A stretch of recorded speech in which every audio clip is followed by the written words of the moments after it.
Isang gabing Pasko na puno ng niyebe sa Boston at sa loob ng isang tahimik na restaurant, isang 72 taong gulang na babaeng bilyonarya ang nakaupo mag-isa sa kanyang wheelchair.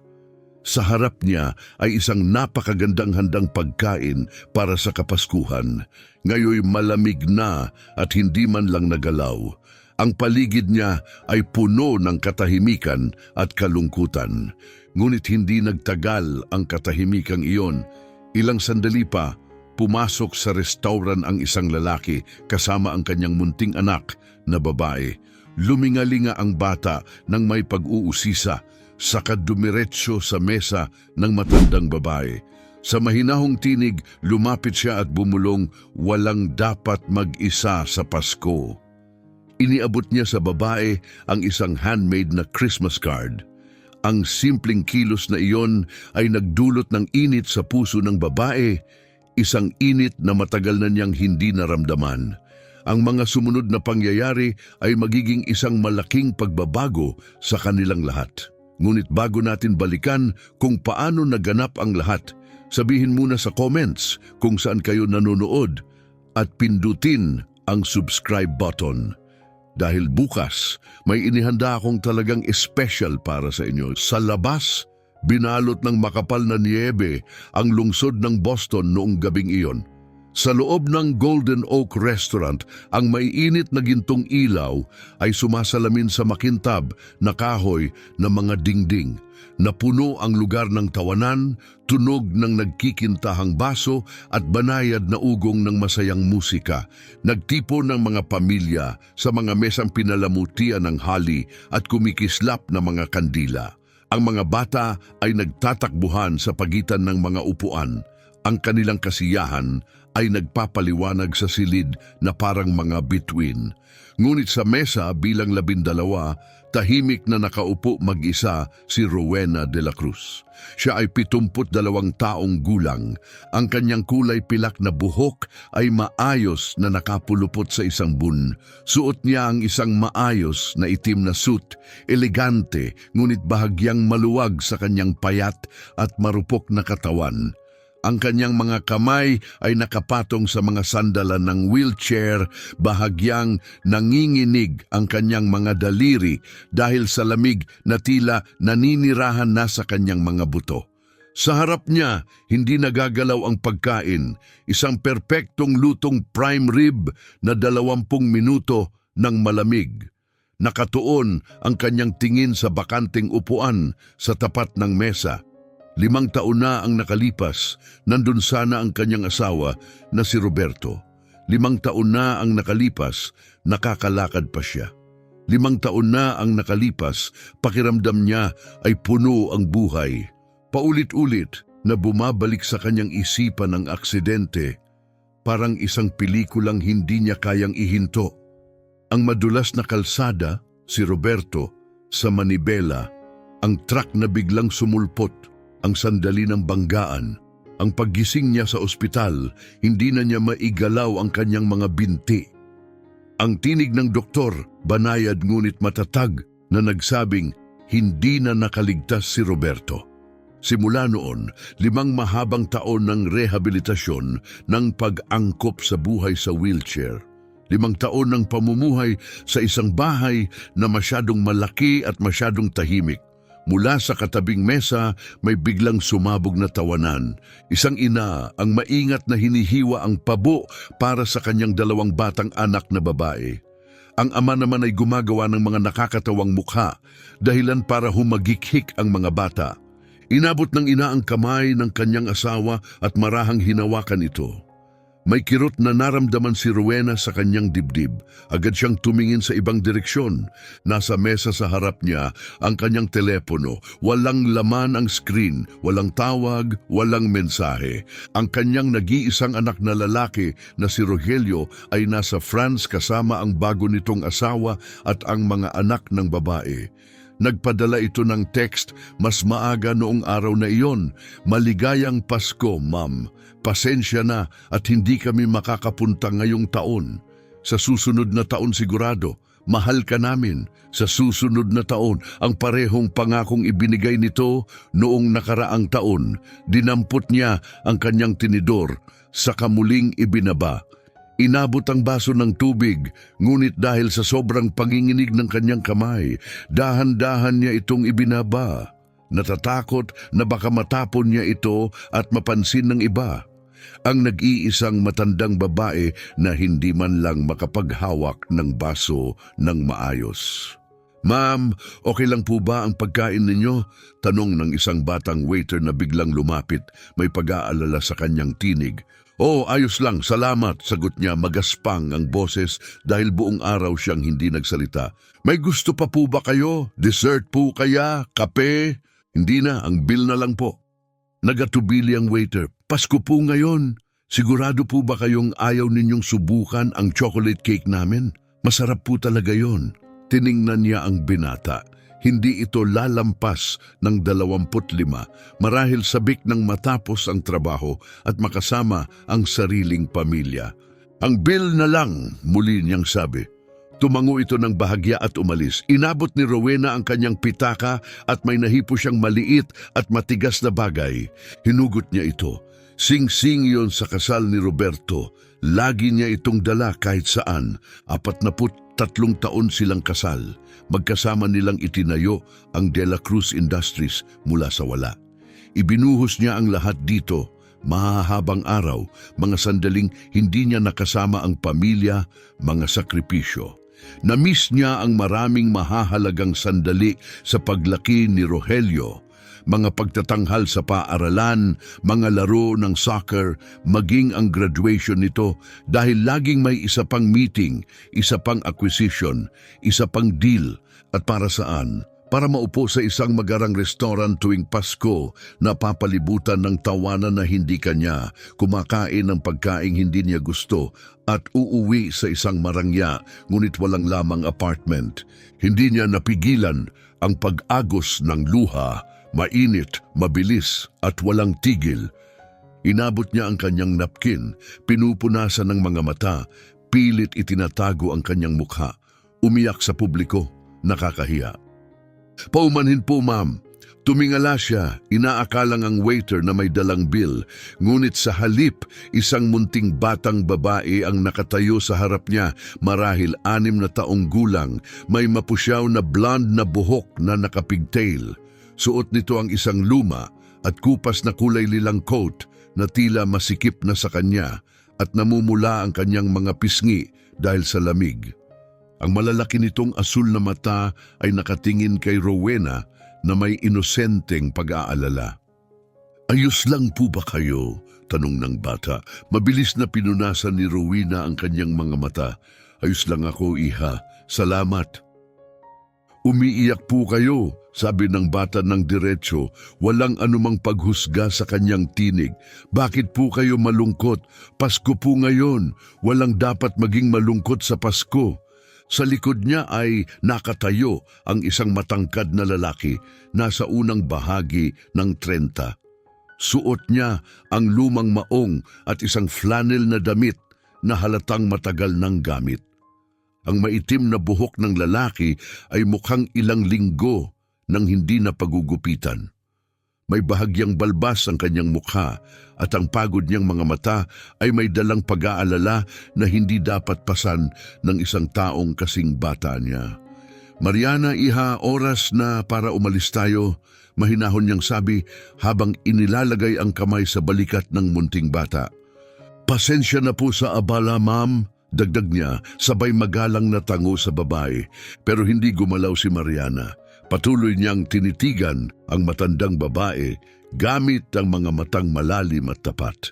"Malungkot po kayo kasi mag-isa kayo," sabi niya, mahina pero tiyak ang boses. "Kaya po kayo upset." Tumama kay Rowena ang mga salita na parang alon. Sa ilang segundo lang, nasabi ng batang ito ang katotohanang matagal na niyang itinatago.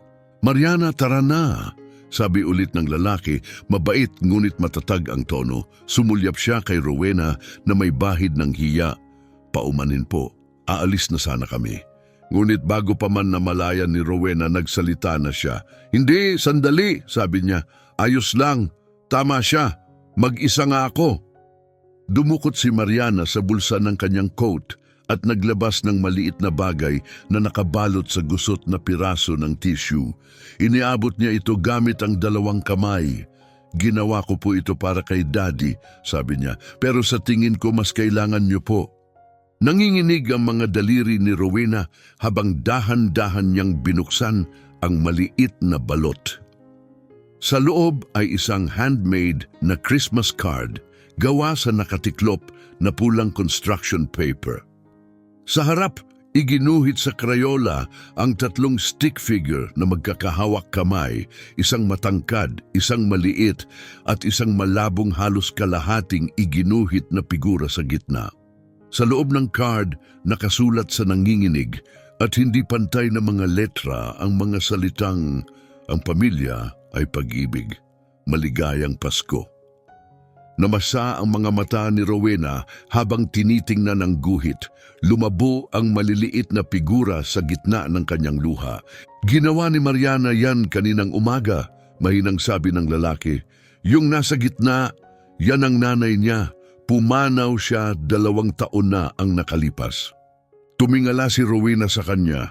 May dala ang mga mata nito ng parehong sakit na nararamdaman niya, ang uri ng pagkawala na dala-dala mo habang buhay. Yung hindi talaga gumagaling, kundi bahagya lang lumalambot sa paglipas ng panahon. Pasensya na, pabulong niyang sabi. Salamat sa pagbabahagi nito. Naglinis ng lalamunan ang lalaki, pilit pinipigilan ang emosyon. Tara na, Mariana, bigyan natin si Ma'am ng espasyo para ma-enjoy niya ang hapunan. Pero hindi naman niya na-enjoy, inosenteng sabi ni Mariana. Wala pa nga siyang kinakain. At Pasko ngayon, walang dapat kumain mag-isa tuwing Pasko. Tumingala siya sa kanyang ama na may napakapuring determinasyon at may naramdaman si Rowena na gumalaw sa kaibuturan niya. Isang bagay na matagal nang nagyelo, ngayon ay unti-unting natutunaw. Tama siya, mahinang sabi ni Rowena. Walang dapat mag-isa sa gabing tulad nito. Lumipat ang tingin niya sa lalaki, suot ang kupas na flannel at may pagod na mga mata, at kay Mariana sa coat niyang masyado ng maliit at sa kamay ng ama na protektibong nakapatong sa balikat ng bata. Pwede ba sasamahan niyo ako? Tanong ni Rowena. Pakiusap. Sobra pa ang pagkain at totoo, matutuwa akong may kasama. Nagbago ang mukha ng lalaki mula gulat, naging pag-aalinlangan at may halong pagmamataas, lahat sa loob lang ng ilang segundo. Hindi na po kami, panimula niya. Pakiusap, banayad na putol ni Rowena. Napakalaking bagay nito para sa akin. Biglang lumiwanag ang mukha ni Mariana, kasing kislap ng bituin sa tuktok ng Christmas tree. Pwede ba, Daddy, please? Tumingin ng lalaki sa anak niya, saka bumalik ang tingin kay Rowena. At sa sandaling iyon, nakita ni Rowena ang desisyong nabubuo sa kanyang mga mata. Sige, sabi niya, salamat po, napakabait niyo. Umupo si Mariana sa upuan sa tapat ni Rowena na parang walang pag-aalinlangan. Sumunod ang ama niya ng mas dahan-dahan, halatang medyo naiilang sa mamahaling kasangkapan at formal na atmosphere ng restaurant. Ako si Rowena de la Cruz, sabi niya, ipinapakilala ang sarili na may mainit na ngiti. Jose Bautista, sagot ng lalaki, at ito ang anak ko, si Mariana. Ikinagagalak kong makilala kayong dalawa. Nakuha ni Rowena ang tingin ng waiter at sininyasan ito. Pwede po bang 2 menu pa? At maaari po bang painitin ito?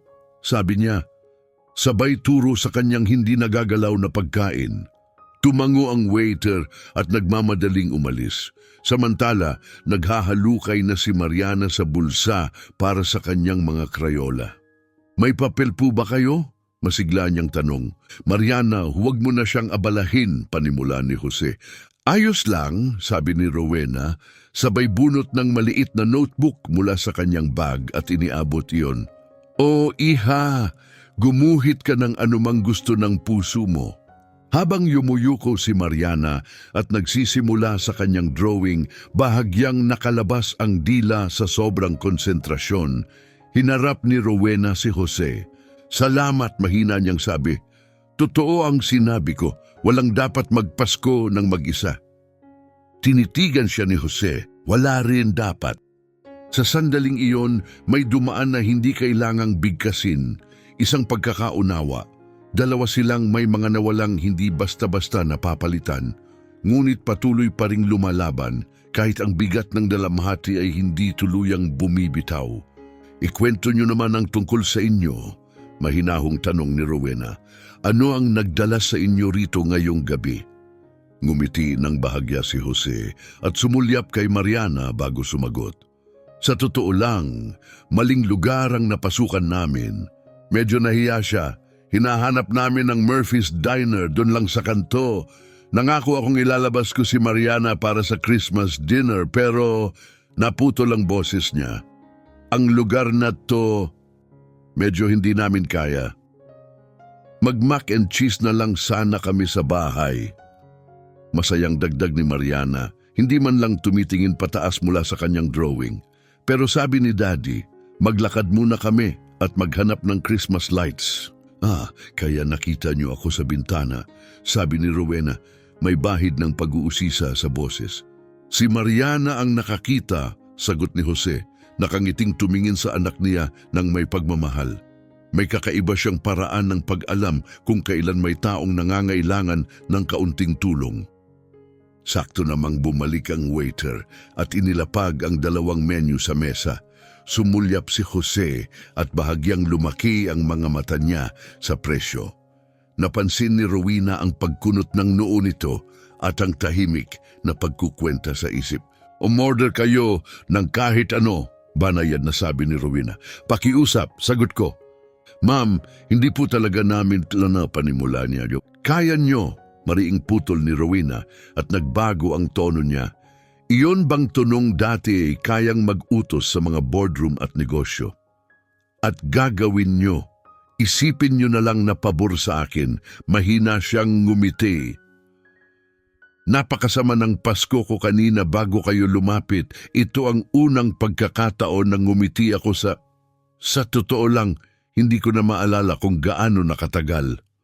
Mukhang magpoprotesta pa sana si Jose pero si Mariana ay masigla nang nagtuturo sa menu. Daddy, may chicken fingers at fries sila. Napabuntong hininga ng mahina si Jose pero may lambing ang mga mata niya. Sige, sabi niya, chicken fingers na nga. Humarap si Rowena sa kanya. At ikaw? Burger na lang po, ayos na yon, salamat. Nai-order na ang pagkain at habang naghihintay, yumuko si Rowena nang may tunay na pag-uusisa, tinatanong si Jose tungkol sa buhay niya pero hindi kailanman mapilit. Unti-unti, nagbukas din siya. Sinabi niyang karpintero siya, self-employed, kumukuha ng kahit anong trabahong makita. Pasadyang muebles, pag-aayos, kung ano-ano. Ang asawa niyang si Ana ay pumanaw dahil sa lung cancer, 2 taon na ang nakalipas. Guro ito. Sa kolehiyo kami nagkakilala, sabi niya. Maaga kaming nag-asawa at hindi nagtagal dumating si Mariana. Huminto siya, humigpit ang panga. Yung mga bayarin sa ospital, nakadurog. Nagsisimula pa lang kaming makabawi nang si Ana, nabiyak ang boses niya. Tumingala si Mariana mula sa drawing niya at inabot ang kamay ng ama, marahang hinaplos yon. Okay lang daddy, nasa mga anghel na si mami ngayon, hindi na siya may sakit. Mariing kumurap si Jose na puno ng emosyon ang mga mata niya. Tumango siya, hindi makapagsalita. Naramdaman ni Rowena na nanikip din ang lalamunan niya. Kilala niya ang ganong lungkot, yung nananatili, yung unti-unting inuubos ka, kahit gaano pa katagal ang lumipas. Naglinis ng lalamunan si Jose at pilit binago ang usapan. Kayo po? May pamilya po ba kayo dito sa Boston? May anak akong lalaki, sagot ni Rowena. Si Rogelio. Nasa France siya ngayon kasama ang asawa niya at mga stepchildren. Mahirap siguro, Mahinang sabi ni Jose, magdiwang ng pista opisyal nang wala siya. Pinili ni Rowena ng maingat ang mga salita. Hindi kami kasing lapit ng gusto ko. Kasalanan ko yun. Masyado akong nakatutok sa negosyo. Namiss ko halos buong pagkabata niya, mga event sa school, mga laro, pati mga birthday. Nung na-realize ko kung ano ang isinakripisyo ko, nakabuo na siya ng bagong buhay. Tumango si Jose, hindi pa huli ang lahat. Baka mahinang sabi niya, lumipat ang tingin niya kay Mariana na ngayon ay gumuguhit ng masayang Christmas tree na may makukulay na palamuti. Napangiti si Rowena. Tama ang ginagawa mo. Ang pagiging nariyan para sa kanya, yun ang mahalaga. Sinusubukan ko, sabi ni Jose, magaspang ang boses. May mga araw na mas mahirap kaysa sa iba. Dumating ang pagkain. Sinimulan ni Mariana ang chicken fingers niya na puno ng sigla ng isang masayang 6 na taong gulang. Si Jose naman ay kumain ng burger ng dahan-dahan, nilalasap ang bawat kagat na parang bihirang biyaya. Pinanood sila ni Rowena at may gumalaw sa dibdib niya. Isang pakiramdam na matagal na niyang hindi nararanasan. Hindi lang ito ginhawa o pagtigil ng kalungkutan. Mas malalim pa, pakiramdam niya, kailangan siya. Ang 2 estrangherong ito ay pumasok sa buhay niya na parang aksidente lang. Pero baka hindi ito pagkakataon lang. Baka may mas higit pa. Isang bagay na matagal na niyang hindi pinaniniwalaan.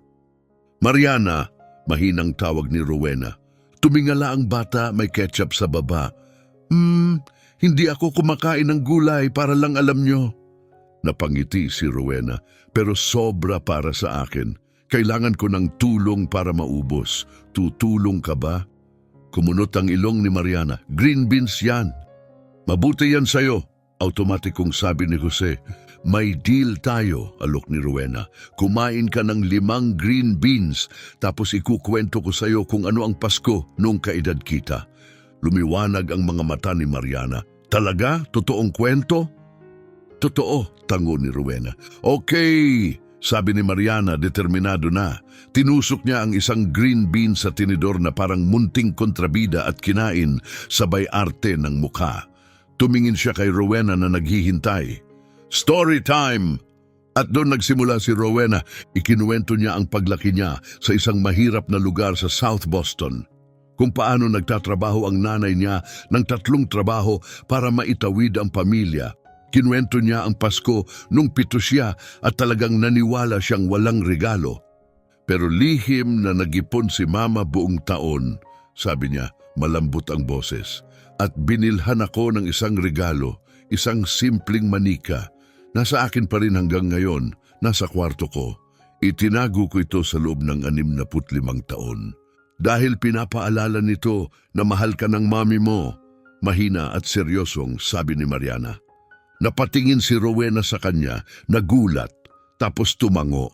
Oo, tama ka. Nang hindi na tinanong, nagsubo si Mariana ng isa pang green bean. Nagpatuloy ang usapan nila habang kumakain. Dumaloy ang mga kwento.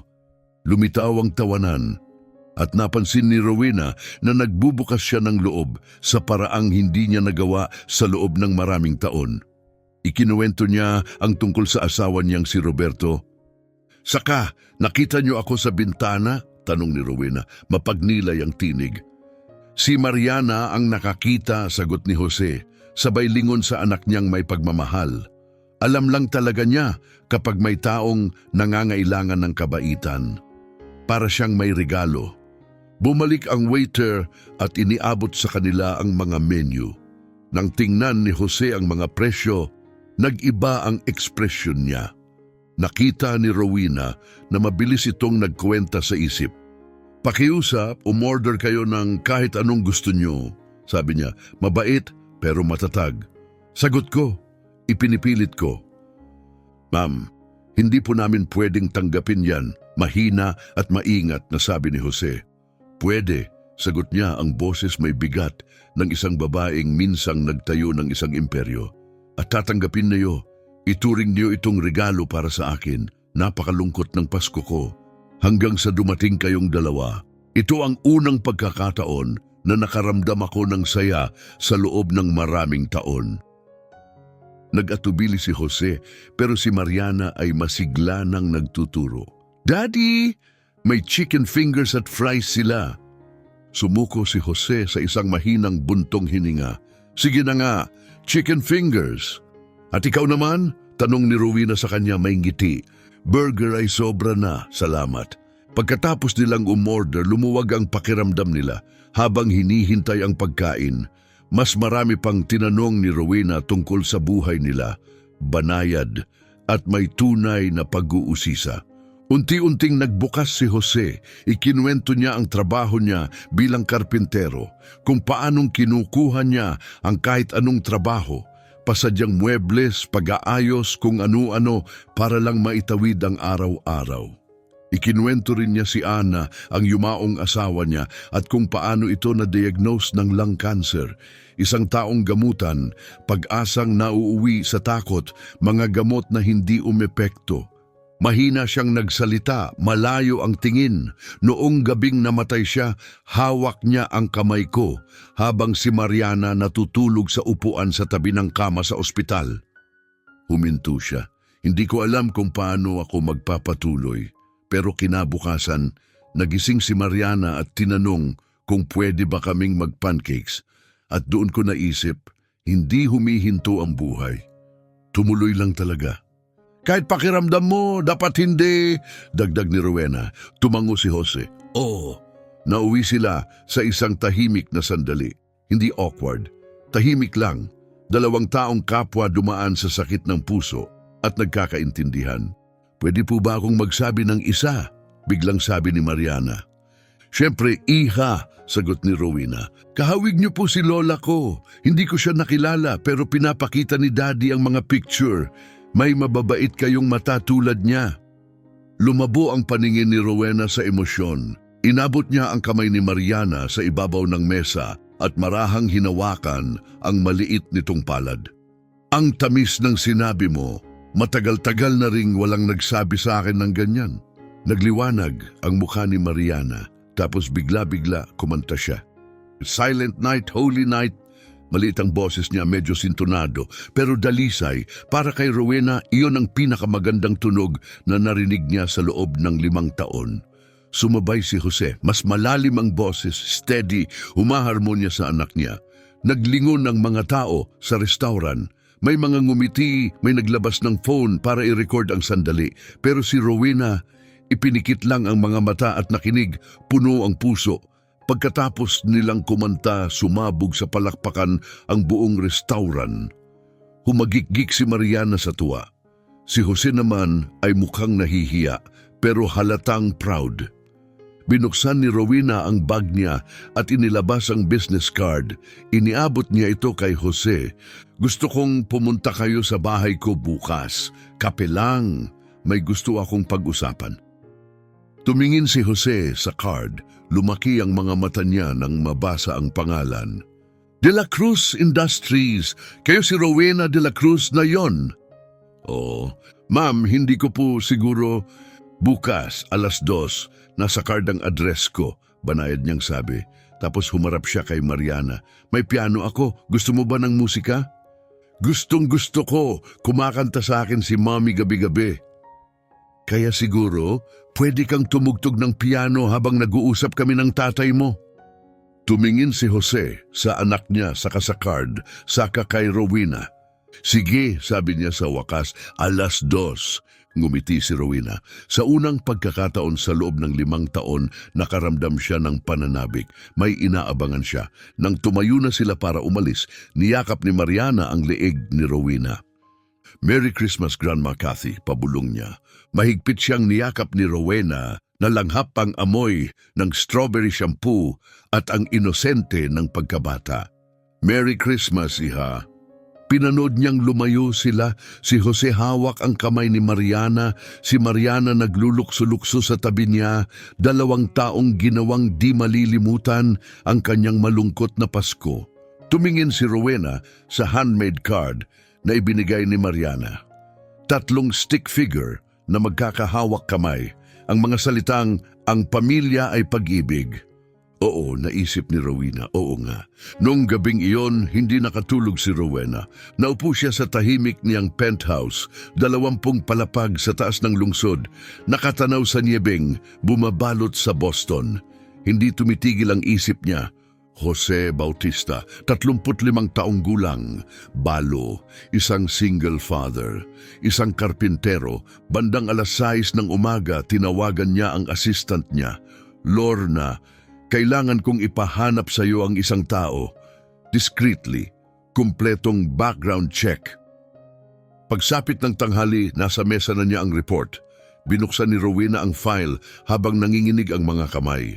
Jose Bautista, ipinanganak at lumaki sa Boston, lumaki sa Dorchester. Umalis ang ama niya noong 5 taong gulang siya. Ang nanay niya ay nurse at mag-isang pinalaki si Jose at ang kapatid niyang babae. Walang criminal history, katamtamang credit score, 580.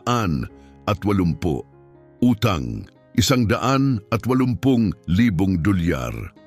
Binaliktad ni Rowena ang mga pahina. Karamihan ng utang ay galing sa gamutan ni Ana, chemo, radiation at mga experimental na gamot na binayaran nila nang maubos ang coverage ng insurance. Pagkatapos mamatay ni Ana, ibinenta ni Jose ang bahay nila para mabayaran ang kaya niya. Ngayon, mag-ina silang nakatira sa isang 1-bedroom apartment sa Roxbury. Upa, $900 kada buwan. Buwan ang kita sa pagkakarpintero, humigit kumulang $2,800. Pagkatapos ng renta, bayad utang, groceries at daycare ni Mariana, halos $300 na lang ang natitira sa katapusan ng buwan. Pero hindi iyon ang talagang yumanig kay Rowena, kundi ang nabasa niya sa employment section. Sa nakalipas na 3 taon, nag-apply si Jose sa 23 iba't ibang construction companies at firms. Nakakuha siya ng 12 interviews, 3 job offers, pero bawat isa ay binawi sa loob ng 3 araw. Sinuri ni Rowena ang mga rejection email. Lahat magalang. Lahat iisa ang sinasabi, iba-iba lang ang pagkakabihis ng salita. Napagdesisyonan naming pumili ng ibang direksyon. May limitasyon sa budget. Nakahanap kami ng kandidato na mas angkop sa kultura ng kumpanya. Angkop sa kultura, sumikip ang panga ni Rowena sa inis. Nagpatuloy siya sa pagbabasa. Napakaganda ng mga reference ni Jose, kahangahangang portfolio. Nakapag-restore siya ng mga historic na bahay na kagawa ng mga one-of-a-kind na muebles. May isang gawa pa nga siyang na-feature sa isang local gallery. Pero wala ring saysay dahil wala siyang kolehiyo degree. Natuto siya sa trabaho kasama ang tiyuhin niya sa construction mula edad 16 para makatulong sa nanay niya. Hindi opsyon ang paaralan. Kailangan niyang kumita. At dahil doon, sinasabi ng mga kumpanya na hindi siya professional sapat. Napako ang tingin ni Rowena sa isang larawan sa file. Si Jose at si Ana sa araw ng kasal nila. Napakabata, puno ng pag-asa. Walang ideya kung ano ang darating. Naisip niya si Jose na naghahanda ng almusal para kay Mariana. Inaayos ang buhok nito. Nagtatrabaho ng 12 oras. Nagbabasa ng bedtime stories. Bit-bit ang $180,000 na utang para lang bigyan ng pagkakataong mabuhay ang asawa niya at paulit-ulit na sinasabihang hindi iyon sapat. Isinara niya ang folder at dinampot ang telepono. "George," sabi niya sa head ng development team ng De La Cruz Industries. "Magsisimula ako ng bagong departamento, Historic Preservation and Custom Restoration. Gusto ko ng tunay na craftsmanship. Totoong trabaho, wala nang mass-produced na basura." Nag-atubili si George. "Rowena, sa magiging mahal yan. Ang board?" "Para sa akin nagtatrabaho ang board. Ipatawag mo sila. Biyernes ng umaga may mga pagbabagong mangyayari." Ibababa niya ang telepono bago pa ito makasagot. Pagkatapos, ginyan niya ang wheelchair papunta sa likod ng closet niya. Binuksan ang isang kahon na 5 taon na niyang hindi hinahawakan. Sa loob, Mga piraso ng buhay ni Roberto. Ang relo nito, salamin, isang photo album. Dahan-dahan niya itong binuksan, pahina matapos pahina ng alaala. Ang kasal nila, si Rogelio nung sanggol pa, mga bakasyong pinapaikli niya dahil sa meetings. Ngiti ni Roberto na paunti-unting napapagod sa bawat litrato. Malapit sa dulo ay may larawan mula sa kay Rogelio. Bandang likod ng photo album, huminto si Rowena sa isang partikular na larawan, ang graduation ni Rogelio sa high school. Wala siya roon.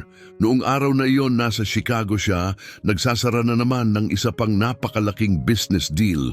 Sa litrato, magkatabing nakatayo si Roberto at Rogelio, parehong hindi nakangiti, matigas ang tindig at tila hungkag ang mga mukha.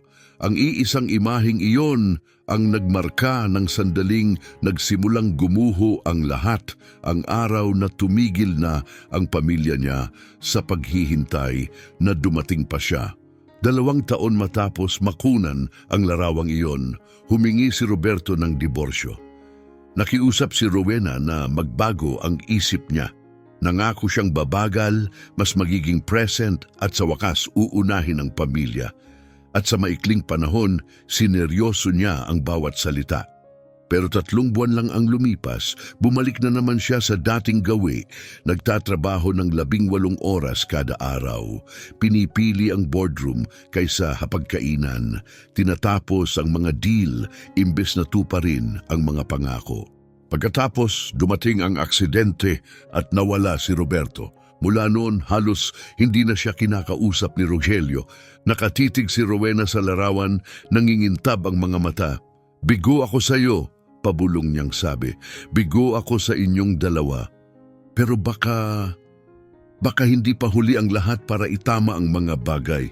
Baka may magagawa pa siyang mabuti." Eksaktong 2:00, tumunog ang doorbell. Inilapit ni Rowena ang wheelchair niya sa pinto at binuksan yon. Nakatayo roon si Jose, suot ang malinis na jeans at button-up shirt kahit bahagyang himulmul na ang kwelyo. Sa tabi niya, si Mariana ay naka-bright yellow na damit at mahigpit na hawak ang kamay ng kanyang ama. "Pasok kayo," mainit na sabi ni Rowena, "pakiusap." Pagpasok nila, lumaki ang mga mata ni Mariana sa pagkamangha. "Wow," bulalas niya, "parang kastilyo." Sakop ng penthouse ang buong top floor. May matataas na bintanang tanaw ang skyline ng lungsod. Kumikinang ang bawat detalye, mga orihinal na artwork sa dingding, makintab na hardwood floors at isang grand piano na nakapwesto ng elegante sa isang sulok. Lahat ay marangya, kahanga-hanga, perpekto at lubos na walang laman. "Mariana, gusto mo bang subukan ng piano?" tanong ni Rowena, may malambot ng ngiti. Humarap si Mariana kay Jose. "Pwede ba?" "Siyempre," tango niya, "dahan-dahan lang." Tumakbo si Mariana papunta sa piano. Pinipindot ang mga key isa-isa gamit ang maliliit na daliri. Humahagik-hik sa bawat tunog na umaalingaw-ngaw sa malawak na espasyo. Samantala, inihatid ni Rowena si Jose sa seating area. "Kape!" alok niya. "Oo, salamat." Handa na ang lahat. Naghanda si Lorna ng maganda at maayos na handa. Bagong timplang kape, masisilang pastries at fine china na maingat na nakaayos sa glass table. Umupo si Jose sa gilid ng couch, halatang naiilang, parang taong handang tumakbo kapag naging hindi komportable ang sitwasyon. Umupo si Rowena sa tapat niya sa wheelchair. "Magiging tapat ako sa iyo," sabi niya. "May pinag-imbestigahan ako tungkol sa background mo." Bahagyang tumigas ang mukha ni Jose. Hindi siya nagsalita. "Nakita ko ang trabaho mo," patuloy ni Rowena, banayad ang tono. "Ang portfolio mo, ang mga reference mo, napakagaling mo." "Salamat," maingat na sagot ni Jose. "Nakita ko rin na tinanggihan ka sa 23 job applications." Tumango siya ng minsan, mahigpit ang panga. "Tama." "Alam mo ba kung bakit?" Tumingin siya sa gilid. "Dahil wala akong degree. Dahil hindi ako laging pwedeng mag-overtime. Dahil kapag may sakit si Mariana, kailangan kong mag-leave. Dahil hindi ako bagay." Huminto siya Nanginginig sa tensyon ang boses. Dahil ang sistema hindi ginawa para sa mga katulad mo, sabi ni Rowena. Tinapos ang isip niya, para sa mga natututo sa pamamagitan ng pinaghirapang karanasan imbes na mamahaling diploma. Para sa mga may tunay na responsibilidad, mga taong walang koneksyon o apelidong nagbubukas ng pinto. Hindi sumagot si Jose, pero alam ni Rowena na tumama ang mga salita niya. Gumagawa ako ng bagong departamento sa De La Cruz Industries, sabi niya. Historic Preservation and Custom Restoration. Kailangan ko ng taong mamumuno rito.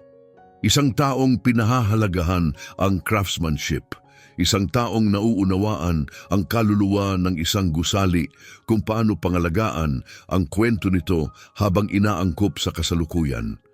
Hindi pa man siya tapos, umiling na si Jose. Mrs. De La Cruz, Rowena, putol niya. Rowena, pinahahalagahan ko ito, totoo. Pero hindi ko pwedeng tanggapin ang kawanggawa. Hindi ito kawanggawa, Mariing sabi niya. Job offer ito. Mukha siyang nag-aalinlangan. Hindi niyo naman alam kung bagay ako sa ganito. Karpintero ako. Kamay ang gamit ko. Hindi ako nagpapatakbo ng departamento o nagmamanage ng team o... Tumatakbo ang sarili mong negosyo sa loob ng 3 taon, putol ni Rowena. Ikaw ang nagmamanage ng schedule mo, pera mo, kliyente mo. Nakakapag-deliver ka sa oras, nananatili kang pasok sa budget. Masigit pa yan sa kaya ng ilang MBA grads na nakatrabaho ko. Yumuko siya ng bahagya, steady ang tingin. Sinuri ko ang trabaho mo, Jose. Mabuti, hindi ka lang skilled, isa kang artist. Napakurap si Jose. Yung Victorian townhouse na ni-restore mo sa Beacon Hill, patuloy ni Rowena. Nakita ko ang mga litrato. Hindi mo lang inayos ang sira, ibinalik mo ang kasaysayan sa buhay. Ginamit mo ang parehong techniques na gamit ng mga karpintero 150 taon na ang nakalipas. Nakahanap ka ng reclaimed wood mula sa parehong panahon. Ginawa mo ulit ng mano-mano ang original moldings, mga bagay na ilang dekada nang wala. Lumambot ang mukha ni Jose. Isa yon sa paborito kong proyekto. Kita, sabi ni Rowena, iyan ang kailangan ko. Taong may malasakit, taong hindi lang basta gumagawa, kundi nauunawaan kung ano ang ibig sabihin ng pagpapanumbalik ng isang bagay. Ang pagrespeto rito. Nag-atubili si Jose, wala pa rin akong degree. Wala rin akong degree nung nagsimula ako, sabi ni Rowena, banayad ang boses. May munting ngiting dumaan sa labi niya. Full-time akong nagtatrabaho sa umaga, tapos night classes naman sa loob ng maraming taon. Sa wakas, nakuha ko ang bachelor's degree ko nung 35 na ako. Pero hindi yung diploma ang dahilan kung bakit ako gumaling sa negosyo. Yung trabaho, yung tibay ng loob. Inabot niya ang isang folder, binuksan ito at iniabot kay Jose. Ito ang alok ko, sabi niya, Director ng Historic Preservation and Custom Restoration. Tinanggap ni Jose ang folder, bahagyang nanginginig ang mga kamay habang binubuksan niya iyon. Sweldo, 85,000 sa isang taon. Kumpletong health coverage. Wala nang medical debt. Kasama rin ang education fund para kay Mariana. Magkakaroon ka ng team, budget, resources, mga gamit at suportang kailangan mo para makagawa ng makabuluhang trabaho. Nakatitig si Jose sa mga papel na tulala sa katahimikan. Ito, sobra. Pabulong niyang sabi, hindi, sagot ni Rowena. Tama lang, tingnan mo ang kinikita ng ibang director sa larangang ito. Karapat dapat ka rito. Umiling siya, pero halos hindi niyo ako kilala. Alam ko ang sapat, Mariing sabi niya. Alam kong nagpakita ka ng kabaitan sa isang estranghero noong Pasko. Alam kong mag-isa mong pinalalaki ang anak mo, dala-dala ang utang na dudurog sa karamihan, pero hindi ka sumuko. Alam kong tinanggihan ka ng 23 beses, pero nagpatuloy ka. Yun ang mahalaga sa akin. Yan ang pagkatao, Jose, at yan ang gusto ko sa team ko. Matagal na nakaupo si Jose, kitang-kita ang pag-aalinlangan. Paano kung may trial period? Tanong niya sa wakas. Paano kung pumalpak ako? E di aayusin natin ng magkasama, sabi ni Rowena.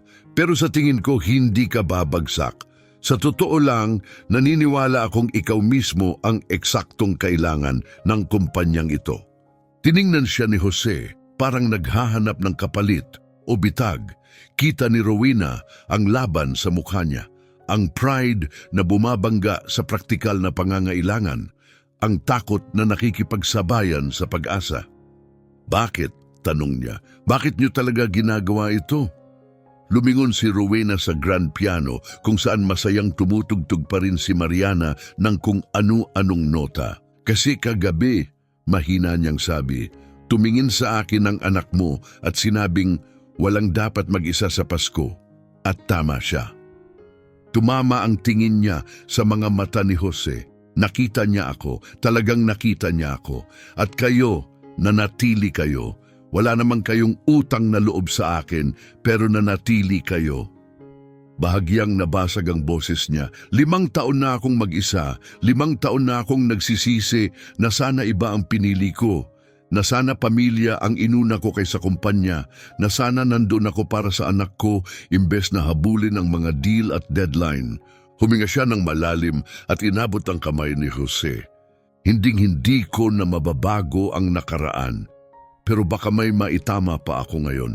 Baka mabigyan ko ang isang tao ng pagkakataong hindi ko naibigay sa sarili kong pamilya. Baka magamit ko ang lahat ng itinayo ko para sa isang bagay na talagang mahalaga. Hindi ito kawanggawa, Jose, sabi niya kumikislap ang mga mata. Ito ang ako, sinusubukang maging mas mabuting tao. Ginagawa ang gugustuhin ni Roberto, ang kailangan ng anak ko noon pa. Pinunasan ni Jose ang luha sa mga mata. Hindi ko alam ang sasabihin. Sabihin mong pabulong niya. Sakto namang lumundag papunta sa kanila si Mariana at hinila ang manggas ng kanyang ama. Daddy, bakit ka umiiyak? Dahan-dahang kinarga ni Jose si Mariana sa kandungan. Masayang luha to iha. Humarap si Mariana kay Rowena. Pinapasaya niyo ba si Daddy? Sana, sabi ni Rowena may malambot ng ngiti. Yumakap ulit si Mariana sa kanya. Salamat po sa pagiging mabait sa amin. Mahigpit siyang niyakap ni Rowena, nilanghap ang pamilyar na amoy ng strawberry shampoo. Ang munting batang ito na pumasok sa buhay niya ng parang aksidente o baka tadhana at binago ang lahat. Hindi, iha, sabi ni Rowena. Ako ang dapat magpasalamat. Pinunasan ni Jose ang mga mata niya, tiningnan ulit ang alok saka tumingin kay Rowena. Sige, sabi niya. Gagawin ko pero may isang kondisyon ako. Ano yon? Gusto kong paghirapan ito, lahat nito. Talagang paghirapan. Kapag nagkamali ako, kapag hindi ko nagagawa ng tama ang trabaho, kailangan mong sabihin sa akin. Huwag mo akong itago dahil lang sa pakiramdam mong may utang na loob ka. Hindi ka magkakamali. Paano ka nakakasiguro? Ngumiti si Rowena kasi may malasakit ka at kalahati na yan ng laban. Nag-usap sila sa susunod na 1 oras tungkol sa trabaho, sa mga proyekto, sa pag-aaral ni Mariana at sa mga gusali sa Boston na parabang humihingi ng pag-aalaga at pagpapanumbalik. Nang oras na para umalis, huminto si Jose. Rowena, dahan-dahan niyang sabi, hindi ko pa rin lubos maintindihan kung bakit mo ginagawa ito. Ibig kong sabihin, ang totoong dahilan. Tumingin si Rowena sa malawak at tahimik na penthouse saka bumalik ang tingin sa kanya. Kasi ang 72 taon, sabi niya, ay mahabang panahon para maunawaan na ang pera hindi kayang bilhin pabalik ang oras, na walang saysay ang tagumpay kung wala kang makakasalo dito. Itinuro niya ang makintab na mga gamit, ang mamahaling sining, ang napakagandang tanawin. Lahat ng ito, walang kahulugan. Tapos lumambot ang boses niya. Pero kagabi, nakaupo sa mesa sa restaurant kasama kayo ni Mariana, tawa, kwento, koneksyon, iyon ang may pinakamalaking halaga. Tumango si Jose ng dahan-dahan at nagiba ang ekspresyon niya, naging mas malalim. Naiintindihan ko, sabi niya. Oo, naiintindihan ko. Talaga? Pagkatapos mamatay si Ana, sabi niya, na-realize ko rin yan, wala ring saysay ang mga gamit. Ang tanging mahalaga talaga ay ang oras na pinagsaluhan namin. Huminto siya. At isusuko ko ang lahat ng pag-aari ko kapalit ng isang oras pa kasama siya. Nakatayo sila ng tahimik sandali. 2 taong natutunan ng iisang masakit na katotohanan sa magkaibang uri ng pagkawala. Pagkatapos, nagsalita si Rowena, kalmado pero tiyak ang tono. Magsimula ka sa Lunes, sabi niya. Dumaan ka sa opisina, ipapakilala kita sa team. Lunes, ulit ni Jose, dahan-dahang tumango. Kumalat ang munting ngiti sa mukha niya. Nandun ako. Pag-alis nila sa penthouse, lumapit si Rowena sa bintana at tumingin pababa sa kalsada. Pinanood niyang yumuko si Jose para pumantay sa taas ni Mariana, niyakap ito ng mahigpit at pagkatapos ay nakita niyang tumatalon-talon ng bata sa tuwa. Marahang ipinatong ni Rowena ang kamay sa malamig na salamin.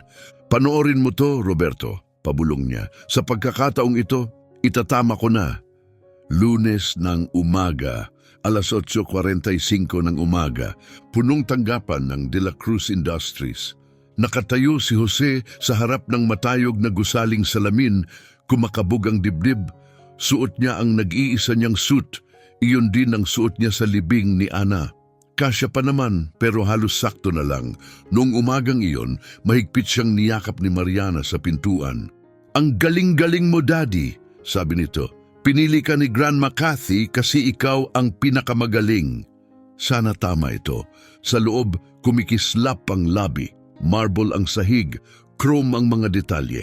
Nagmamadali ang mga negosyanteng naka-designer suit, may dalang briefcase at seryosong mga mukha.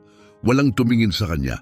Sumakay si Jose ng elevator papuntang 15 palapag, ang executive level. Pagbukas ng pinto, naghihintay na si Rowena.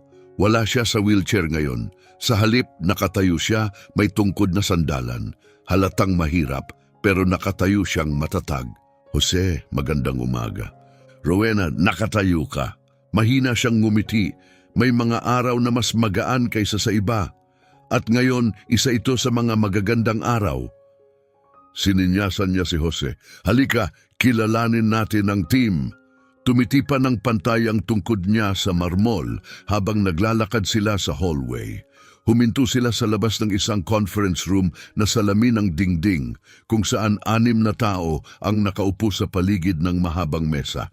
Pagpasok ni Jose kasama si Rowena, sabay-sabay silang napatingin. Everyone, sabi ni Rowena, malakas at malinaw ang boses. Ito si Jose Bautista. Siya ang mamumuno sa bago nating Historic Preservation and Custom Restoration Division. Katahimikan, isang lalaking nakaupo sa dulo ng mesa, nasa huling bahagi ng 50 taon, pilak ang buhok, naka-sharp na navy suit, ang unang nagsalita. Lahat sa kanya ay amoy old money at tahimik na autoridad. Richard Mendoza, sabi niya, hindi man lang tumayo o nag-alok ng kamay. Chief Financial Officer. Malamig ang boses niya. Kapag sinabi mong mamumuno sa division, Rowena, ano ba talaga ang ibig mong sabihin? Eksakto ang ibig kong sabihin, sagot ni Rowena. Si Jose ang direktor. May buong autoridad siya, pamumuno sa proyekto, pamamahala ng budget at pagdedesisyon sa pag-hire. Team building? Tanong ni Richard, pilit ang ngiti. Interesante. At anong credentials ang dala ni Mr. Bautista? Bumaba ng bahagya ang tono ni Rowena. 15 taon na karanasan sa carpentry at restoration, walang formal na degree, pero mas marami pang aktual na karanasan kaysa sa karamihan dito. Sa wakas, tumingin si Richard kay Jose, tinaas ang kilay. Sabihin mo nga, Mr. Bautista, nakapamahala ka na ba ng multi-million-dollar na budget? Lunok si Jose. Hindi po, sir. Nakapangasiwa ka na ba ng team na higit sa 3 tao? Hindi. Nakatrabaho mo na ba ang mga arkitekto, engineer, city officials, mga permitting commission? Nakatrabaho ko po ang contractors, suppliers, homeowners. Hindi yan ang tanong ko. Bago pa makasagot si Jose, humakbang si Rowena pasulong, matalim ang boses. Tama na, Richard. Hindi umatras si Richard.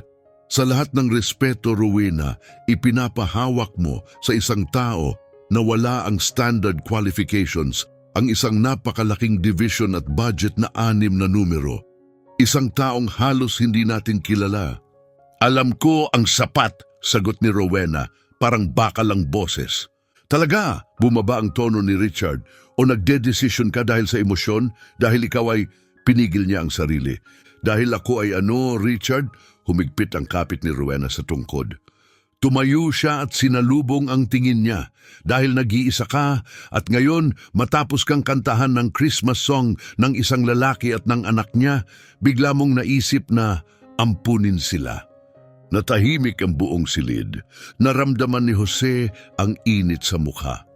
Kumuyom ang kamao niya. Gusto niyang magsalita kahit ano para ipagtanggol ang sarili, pero naipit ang mga salita sa lalamunan. Biglang may bagong boses na pumutol sa katahimikan mula iyon sa kabilang dulo ng mesa. Isang babaeng nasa 40 anyos, matalim ang sweet, mas matalim ang mga mata. Lorna Castillo, sabi niya, Head of Development. Diretso siyang tumingin kay Jose. Alam mo ba talaga kung ano ang kasama sa role na ito? Ipinaliwanag ni Rowena, magiging mas malinaw ako, putol niya. Magmamanage ka ng mga proyektong milyon-milyon ang halaga. Isang pagkakamali lang, pwedeng mawalan ng trabaho ang mga tao, pwedeng masira ang reputasyon ng kumpanya. Kaya mo ba ang ganong pressure? Huminga ng malalim si Jose. Sa tingin ko, kaya ako. Sa tingin mo, mahinang tawa ni Richard. Ay, nakakapanatag naman. Tigilan niyo! Sigaw ni Rowena. Pumutok ang boses niya parang kidlat. Tama na kayong lahat, tapos na ang meeting na to. Rowena, simula ni Lorna. Sabi ko ngayon, napilitan silang tumayo. Isa-isa silang lumabas. Naiwan si Richard sandali sa may pinto. Nagkakamali ka, sabi niya. Hindi susuportahan to ng board. Tinitigan siya ni Rowena ng matalim. Para sa akin nagtatrabaho ang board. Sa ngayon, mahina niyang sabi, pero alam nating lahat na hindi ka na okay, kita ng lahat. Baka panahon na, sabi ni Richard, na hayaang ibang tao ang gumawa ng mga desisyong ito. Tumalikod siya at lumabas, iniwang nakabitin ang mga salita sa ere bago pa makasagot si Rowena. Nanatili siyang nakatayo, hindi makagalaw, humihingal. Nangangatog ang kanyang kamay sa hawakan ng kanyang baston. Rowena, mahinang sabi ni Jose. Baka tama siya, baka hindi talaga ako. Huwag, sabat niya. Sabay harap sa kanya na may apoy sa mga mata. Huwag na huwag mong hayaan na pagdudahan mo ang sarili mo dahil sa kanila. Pero hindi rin sila mali, mahina niyang tugon. Hindi pa ako humawak ng ganitong kalaking budget. Hindi pa ako nakaupo sa isang boardroom. Hanggang ngayon, wala ako. Natatakot sila, sabi ni Rowena habang naupo sa silya, biglang naubusan ng lakas. Matagal nang naghihintay si Richard ng pagkakataon para itaboy ako. At si Lorna, magaling siya, pero tanging mga diploma at titulo ang nakikita niya. Hindi ang totoong kakayahan. Tumingin siya kay Jose. Baka dapat nga akong umurong. Ayokong madamay ka sa lahat ng ito. Hindi, matatag niyang sabi, sabay hawak sa kamay nito. Ikaw ang eksaktong kailangan ng kumpanyang ito. Mahalaga sa iyo ang trabaho, hindi ang politika. Nakikita mo ang mga tao, hindi lang tubo. Tiningnan niya sa mga mata si Jose. Naniniwala ako sa iyo, Jose. Kaya mo bang maniwala sa sarili mo? Naalala ni Jose si Mariana ang pagbayad sa mga utang sa ospital, ang pagbibigay ng maayos na buhay sa anak, ang pagpapakita sa mundo at sa sarili na higit pa siya sa isang karpinterong marunong lang magmartilyo. Oo, sabi niya, susubukan ko. Yan lang ang kailangan ko, sagot ni Rowena. Patutunayan nating mali sila, magkasama. Biglang bumukas ang pinto. Isang dalagang nasa maagang 20 taon ang sumilip, na may bahagyang ngiti. Ginoong Bautista, ako si Jennifer, ako ang magiging assistant niyo. Pinapapunta po kayo ni Rowena sa opisina ninyo. Sumunod si Jose sa kanya sa hallway. Medyo mabilis maglakad si Jennifer at palihim na sumisilip sa kanya paminsan-minsan. Gusto ko lang pong sabihin, mahina niyang sabi, ang galing po ng ginagawa ninyo. Tubero po ang tatay ko. Hindi nakapagkolehiyo. Pero siya ang pinakamatalinong taong kilala ko. Ngumiti si Jose. Salamat. May ilan po rito, dagdag niya, medyo nag-aalangan na hindi nakakaintindi niyan. Iniisip nila na kung hindi ka nag-aral sa tamang paaralan, hindi ka karapat-dapat. Pero alam kong hindi totoo yon. Huminto sila sa harap ng isang matayog na pintuang kahoy. Ito po ang opisina ninyo. Pumasok si Jose, isa itong corner office na may malalaking bintana na tanaw ang lungsod. Sa gitna ay isang eleganteng mesa, mas malaki pa kaysa sa mesa sa kanyang apartment. Nanatili si Jennifer sa pintuan. Nasa labas lang po ako kung kailangan ninyo. Pagkasara ng pinto, naiwan si Jose na mag-isa, napapalibutan ng makintab na kahoy, salamin at katahimikan. Kumakabog ang dibdib niya. Anong ginagawa ko rito? Isa siyang karpintero. Nag-aayos siya ng cabinet. Nagpapakintab ng pinto. Hindi siya nababagay sa lugar na ito. Tumunog ang kanyang telepono. Mensahe mula kay Mariana. Love you, Daddy. You're the best. Sabi ni Lola Cathy, naniniwala siya sa'yo. Ako rin po. Ngumiti si Jose, nanikip ang dibdib sa damdamin. Nag-text pabalik, love you too, sweetheart. Kita tayo mamaya. Huminga siya ng malalim, kaya niya ito. Kailangan niyang kayanin para kay Mariana, para kay Rowena, para sa lahat ng sinabihang hindi sila sapat. Umupo siya sa mesa at binuksan ang folder na iniwan ni Rowena. Unang proyekto de la Cruz Building Restoration. Orihinal na headquarters, itinayo noong 1872. Inabandona ng mahigit isang dekada. May pinsala sa estruktura pero mahalagang bahagi ng kasaysayan. Budget para sa restoration, 2.4 milyon. Kinuha ni Jose ang kanyang notebook at nagsimulang magsulat ng mga ideya, schedule at tanong. Patutunayan niyang mali sila. 3 araw pagkatapos, De La Cruz Boardroom. Nakatayo si Jose sa harap ng mahabang glass table, nakabukas ang laptop, handa ang presentasyon. Nagtrabaho siya ng 16 na oras araw-araw. Inalam ang bawat detalye ng gusali, arkitektura, kasaysayan, orihinal na plano at mga naunang pagsasaayos. Nakausap niya ang mga historiador, eksperto sa preservation at mga inspektor ng gusali.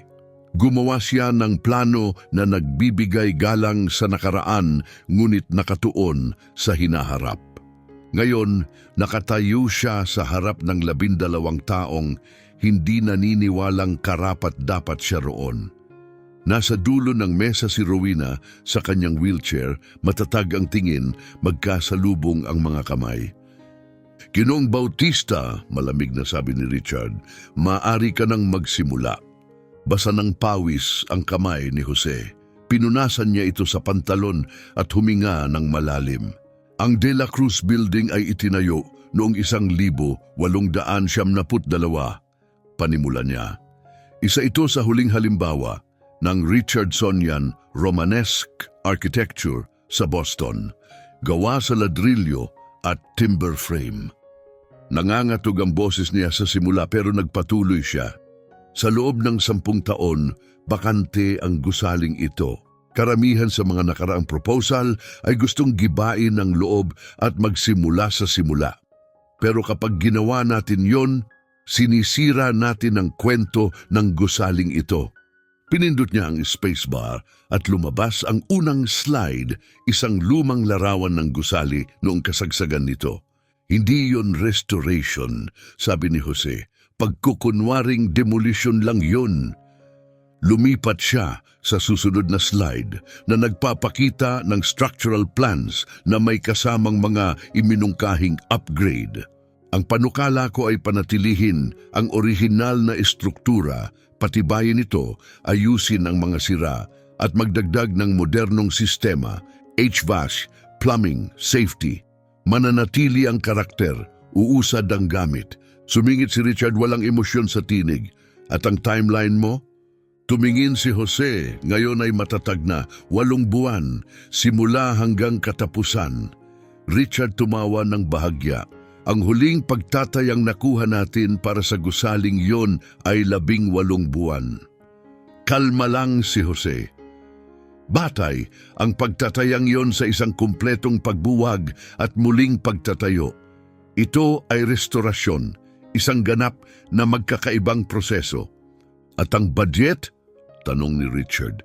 2,400,000 dolyar, sagot ni Jose. Pareho pa rin sa naaprubahan na. Paano ka nakakasiguro? Tanong ni Richard, puno ng pagdududa ang tono. Nakahawak ka na ba ng proyektong ganito kalaki? Naramdaman ni Jose ang init sa kaniyang mukha pero nanindigan siya.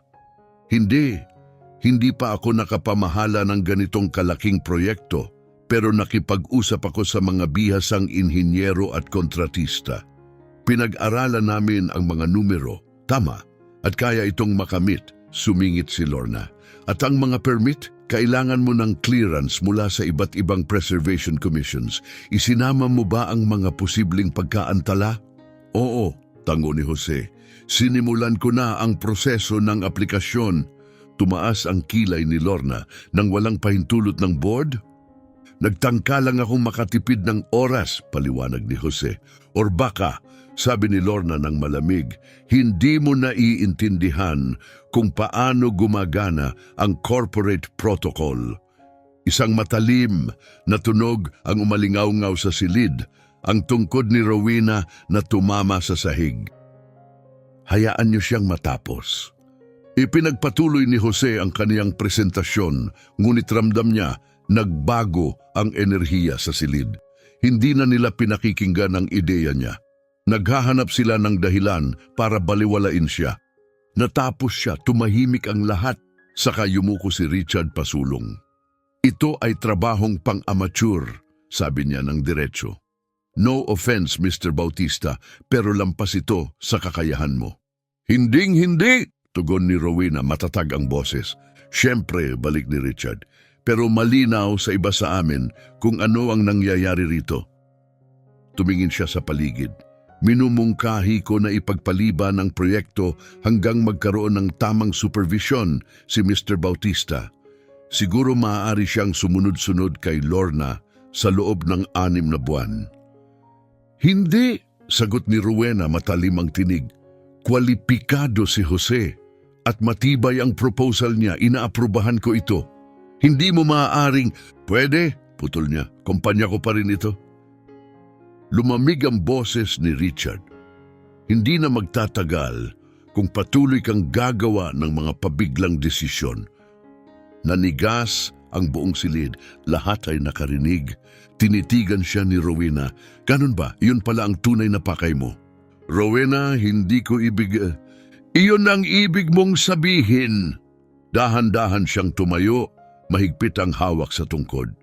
Kinu-question mo ang autoridad ko. Muli, kaya hayaan mong maging malinaw ako. Mas malakas at mas matatag ang tinig niya. Buong tiwala ko si Jose Bautista. Ang plano niya ay magpapatuloy ayon sa pagkakapropose at sino mang tututol ay malayang mag-sumite ng kanilang resignation. Inikot niya ang tingin sa silid. Meron ba? Tahimik, walang kumilos. Mabuti tapos ang pulong, tahimik na nag-impake ang mga tao at lumabas. Nanatili si Richard sa may pintuan. Mali ang ginagawa mo, sabi niya. Kung ganon, pagkakamali ko iyon, tugon ni Rowena. Nang wala ng tao, napaupo si Jose sa isang upuan, pinapainit ang kaniyang sentido. Pasensya na, mahina niyang sabi, parang pinalala ko lang ang lahat. Hindi, tugon ni Rowena. Tama ang ginawa mo, sila ang problema, hindi ikaw. Hindi sila naniniwalang nababagay ako doon, anya. Mali sila. Tumingin siya kay Rowena, puno ng alinlangan, pero paano kung tama sila? Paano kung hindi ko talaga kaya? Lumapit si Rowena sa wheelchair niya, mas malambot ang tingin. Kung gayon mabibigo ka at susubok ulit. Ganon talaga ito, Jose. Walang nagsisimula ng perpekto. Hindi ako, hindi rin sina Roberto o Rogelio. Sandaling tumigil siya, tila nalulunod sa alaala. Ang kaibahan lang, may mga taong naniwala sa akin noon, nagbigay ng pagkakataon.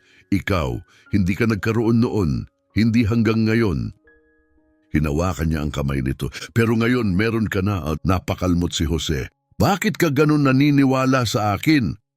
Dahil nakikita ko ang sarili ko sa iyo, sagot niya. 3 dekada na ang nakalipas. Eksakto ang kinatatayuan ko sa kinatatayuan mo ngayon. Walang degree, walang experience, talento lang at bundok ng mga taong sinasabing hindi ko kaya. Ngumiti siya. Pinatunayan kong mali sila at gagawin mo rin iyon. Pagdating ni Jose sa maliit at magulong apartment, nakita niyang si Mariana ay nakaupo sa mesa na papalibutan ng mga takdang aralin. Naroon din si Mrs. Rodriguez, ang mabait nilang kapitbahay na nagbabantay sa bata. Daddy! Tumakbo si Mariana at niyakap siya ng mahigpit. Kumustang trabaho? Niyakap niya rin ito, bakas ang pagod sa mukha. Medyo mahirap. May ginawa ka bang building? Tanong ng bata. Hindi pa, sagot niya. Gumagawa pa kami ng mga plano. Tumango si Mariana pero napakunot ang noo. Para kang malungkot. Hindi ako malungkot, sabi ni Jose. Pagod lang. Malungkot ka, giit niya. Kita ko. Hinila niya ang kamay ng ama at pinaupo sa sofa. Tahimik na lumabas si Mrs. Rodriguez. Binibigyan sila ng espasyo. Huminga ng malalim si Jose. May mga tao sa trabaho na hindi naniniwalang nararapat ako doon. Iniisip nilang hindi ko kaya ang trabaho. Bakit naman? Tanong ni Mariana nakasimangot. Dahil hindi ako nakapagkolehiyo, dahil hindi ako katulad nila. Tahimik si Mariana, nag-iisip. Pagkatapos ay sinabi niya, ang tanga naman nila. Sa kabila ng lahat natawa si Jose. Medyo ganun nga. Pinili ka ni Grandma, sabi ni Mariana, buong yabang. Matalino siya, kaya mali sila. I hope so, sweetheart, mahina ang sabi ni Jose. Umakyat si Mariana sa kandungan niya, nagkukubli sa dibdib niya. May sinasabi si Mommy dati, naalala mo? Ano yun? Sabi niya, huwag mong hayaang paliitin ka ng takot ng ibang tao. Naalala mo, lagi niya yun sinasabi. Nanikip ang lalamunan ni Jose. Oo, madalas sabihin yun ni Ana. Lalo na kapag may mga magulang sa paaralan na matigas ang ulo, masyadong proud o masyadong takot aminin na kailangan ng tulong ang mga anak nila. Sinabi nga niya yon, bulong ni Jose. Kaya huwag kang maging maliit, Daddy, sabi ni Mariana, tumitingala sa kanya. Maging malaki ka. Ipakita mo na magaling ka sa trabaho mo. Niyakap siya ni Jose ng mahigpit. Kailan ka naging ganito katalino? Ipinanganak akong matalino, ngiti ni Mariana. Ikaw ang nagsabi nun. Nabanggit ko nga. Nanatili silang magkasama sa sofa, silang dalawa lang, gaya ng nakasanayan sa nakalipas na 2 taon. Laban sa lahat, laban sa mundo. Pagkatapos, nag-vibrate ang telepono ni Jose. Isang mensahe mula kay Rowena. Don't listen to them. You're going to change everything. Trust me. Napangiti si Jose. Nag-type siya, thank you for everything. Agad dumating ang sagot, thank yourself. You're the one doing the work. Buong puso niyang ibinuhos ang sarili sa proyekto ng De La Cruz Building. Araw-araw siyang nasa site, nag-hire ng contractors, nag-aasikaso ng permits, humaharap sa inspections, nilulutas ang mga problemang hindi kayang hulaan ng kahit anong spreadsheet. At sa lahat ng iyon, hinding-hindi niya nakalimutan ang ginawa ni Rowena para sa kanya. Kaya nagsimula siya ng bago, nagtayo siya ng apprenticeship program. Nakipag-ugnayan si Jose sa community centers, sa mga lugar na kapos sa oportunidad. Naghahanap siya ng mga kabataang may potensyal, yung hindi kayang mag-trade school pero gustong matuto. Dinala niya sila sa site, Tinuruan niya ng carpentry, masonry, historic restoration techniques. Binigyan niya sila ng maayos na sahod, mga tools, karanasan at pag-asa. Isa sa mga apprentice ay si Carlos, 19 anyos lang. Nag-drop out ng high school nang magkasakit ang ina. Simula noon, fast food at delivery jobs lang ang kinaya niya para makaraos. Isang araw, habang tinuturuan siya ni Jose paano ayusin ang lumang plaster molding, nagtanong si Carlos, "Bakit mo ginagawa to?" "Ginagawa ano?" sagot ni Jose. "Yung pagtuturo, pagbabayad sa amin, pagbibigay ng pagkakataon." Natigilan si Jose tumingin sa arko sa itaas nila. "Dahil may isang taong nagbigay sa akin ng pagkakataon noong walang ibang gumawa, noong lahat sila nagsabi ng hindi, siya ang nagsabi ng oo at binago niya ang buhay ko." "Si Mrs. De La Cruz?" Tumango si Jose. "Oo, may nakita siya sa akin na hindi nakita ng iba. Ngayon, gusto kong gawin yon para sa iba." Tahimik si Carlos pagkatapos ay nagsabi, "Sabi ng mama ko, dalawa raw ang klase ng tao. Yung natutulungan tapos nakakalimot at yung natutulungan pero hindi nakakalimot." Tumingin siya kay Jose diretso, "Ikaw yung pangalawa." Nagsusumikap ako. Mabilis ang pag-usad ng proyekto, higit pa sa inaasahan ng lahat. Ang real-world experience ni Jose ang naging kalamangan niya kumpara sa mga konsultant. Kapag may problema, hindi na niya kailangang umupa ng solusyon, kilala niya ang mga gusaling ganito. Alam niya ang kalansay nila. Sa ika-4 na buwan, ahead of schedule sila at under budget. Isang hapon dumating si Lorna sa site. Maingat siyang lumakad sa ibabaw ng mga kable at beams, suot ang hard hat at ang pamoso niyang designer heels. Hindi mabasa ang ekspresyon niya. "Aminado ako," sabi niya habang tinitingnan ang progreso. "Akala ko hindi mo kaya to."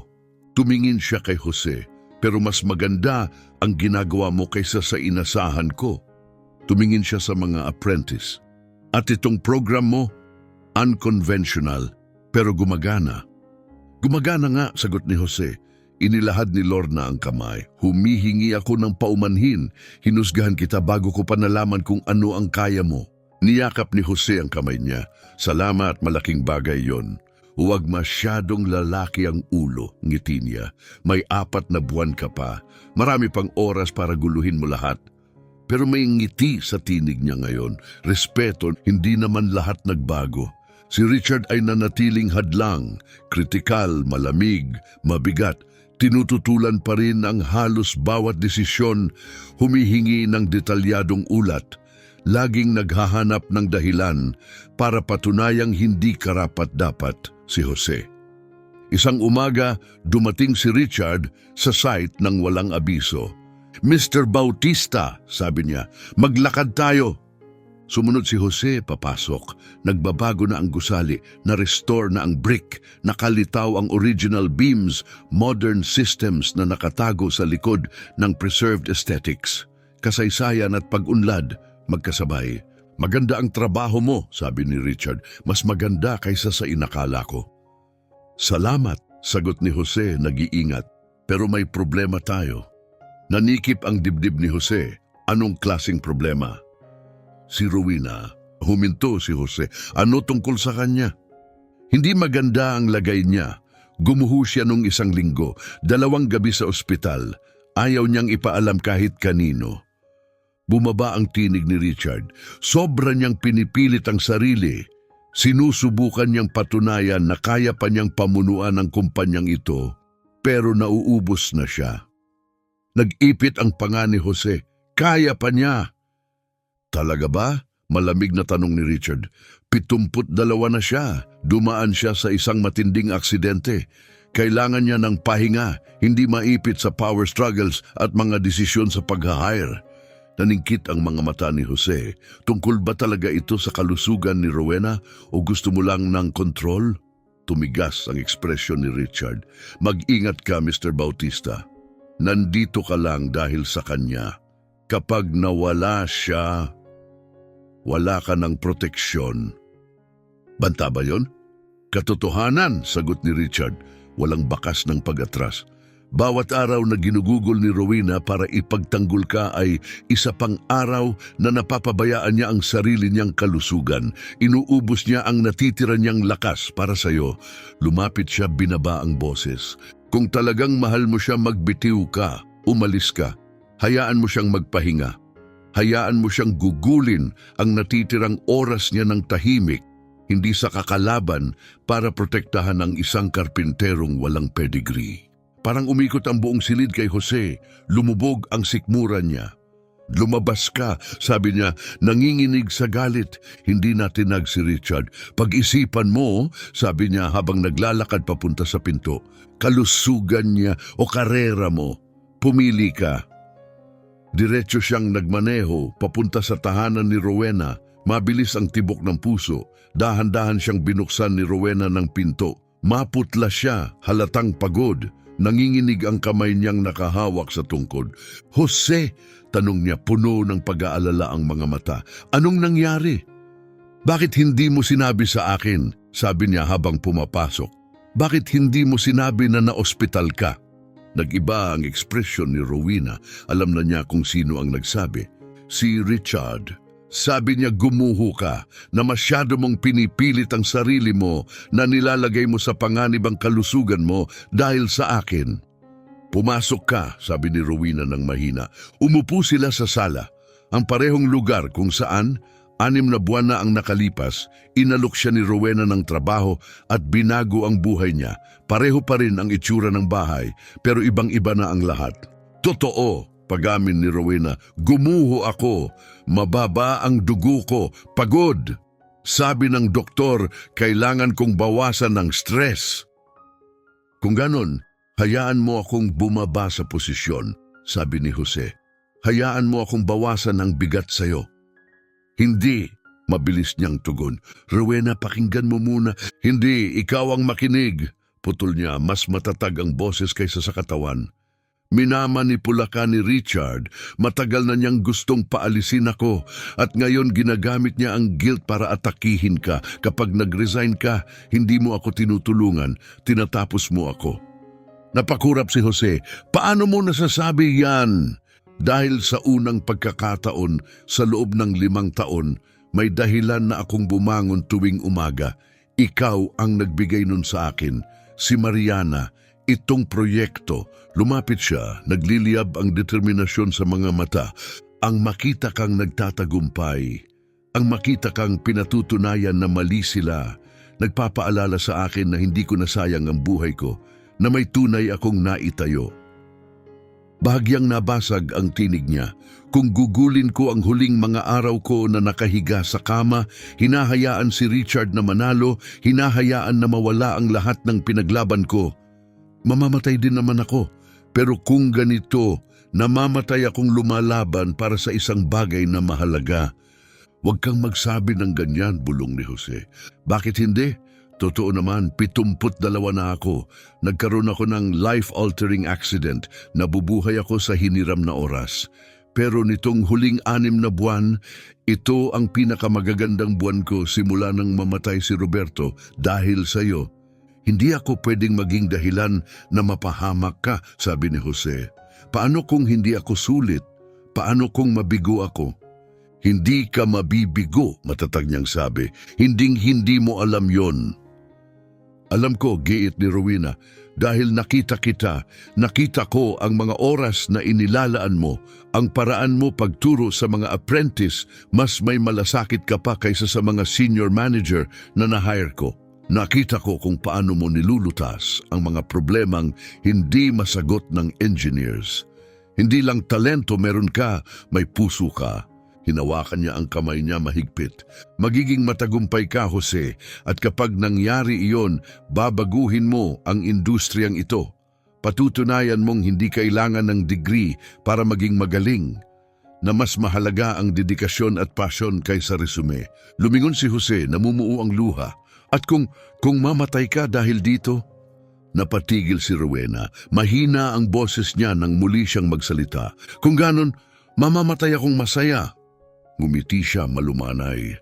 lumalaban para sa isang bagay na mahalaga kasama ang mga taong mahal ko.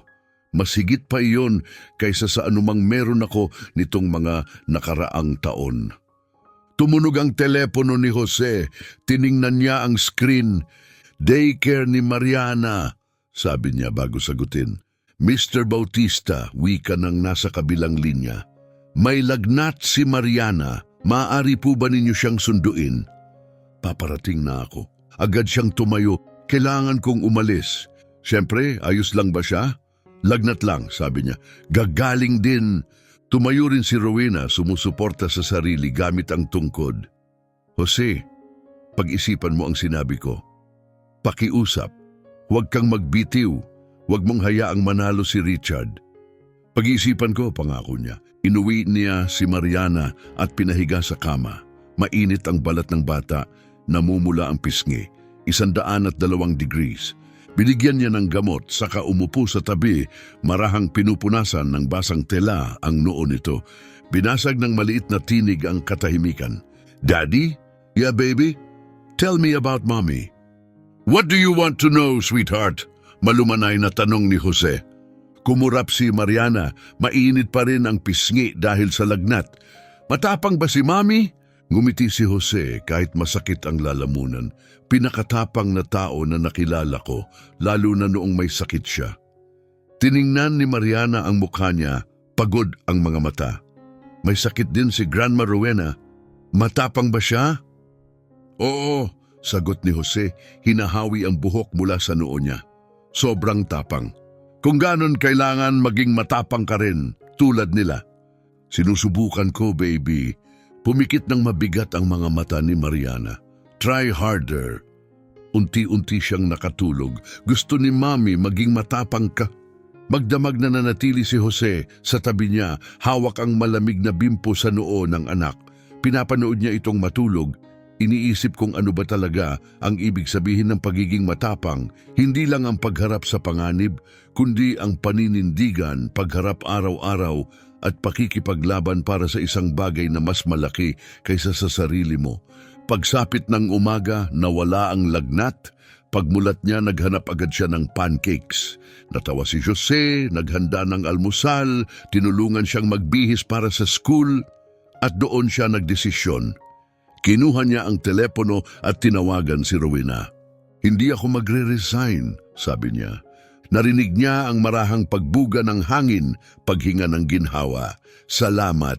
Pero mangako ka sa akin, dagdag niya. Aalagaan mo ang sarili mo. Seryoso ako, check-ups, pahinga. Wala nang mga panggugulat, wala nang pagbagsak. Deal! At Rowena, yes? Tatapusin ko ang building na to. Gagawin ko itong perpekto. Saglit siyang tumigil. Para sa atin, pagtutuwid niya, team tayo. Ngumiti si Jose. Oh, tama ka.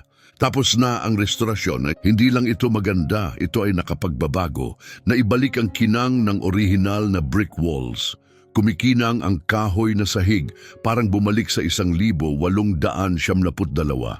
Lahat ng modernong sistema, wiring, HVAC, security, nakatago sa paraang hindi sinisira ang kaluluwa ng gusali.